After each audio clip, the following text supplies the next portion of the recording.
രേവതി നക്ഷത്രം. അപ്പോൾ രേവതി നക്ഷത്രക്കാരെ സംബന്ധിച്ച് മീനൻ രാശി തന്നെയാണ്. ആ മീനൻ രാശിയിൽ വരുന്ന ആ മീനക്കൂറിൽ 12-ലായിരുന്നു ശനീശ്വരൻ ആ ജന്മത്തിലേക്ക് വന്നു. ആ ജന്മത്തിൽ നിന്ന് 3-ലായിരുന്ന വ്യാഴം 4-ലേക്ക് വന്നു.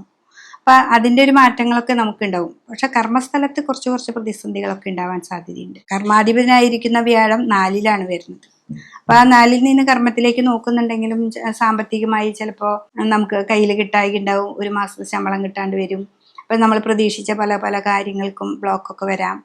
അപ്പം അതിൽ നിന്നൊക്കെ ഒരു മാറ്റം നമുക്ക് ഈ പ്രാവശ്യം വരേണ്ടതാണ്. പിന്നെ ഈ ശനി വ്യാഴല്ലേ, അപ്പോൾ ഇതൊക്കെ ഉണ്ടാവും.